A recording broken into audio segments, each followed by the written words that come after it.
গ্রেফতারকৃত আসামি শামীমা আক্তার কোহিনূরের দেওয়া তথ্য মতে ও তার মোবাইল ফোন বিশ্লেষণে আমরা জানতে পারি হত্যাকাণ্ডের প্রধান আসামি জরেজের সাথে তার 1 বছরের অধিক সময় ধরে প্রেমের সম্পর্ক ছিল। জরেজ শামীমাকে জানায় তার এক বন্ধুর প্রেমের ফাঁদে ফেলে ব্ল্যাকমেইলিং এর মাধ্যমে 10 লক্ষ টাকা আদায় করা সম্ভব, যা থেকে জরেজ 7 লক্ষ টাকা আর শামীমা 3 লক্ষ টাকা ভাগ করে নেবে।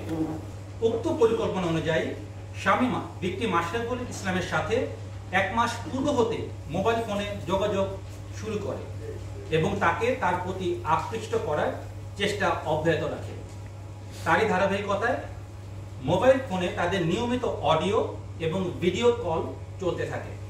পরবর্তীতে গত 11 নভেম্বর 2025 তারিখ রাত 8টায় জরেজ ভিকটিম আশরাফুলকে নিয়ে ঢাকায় রওনা করেন।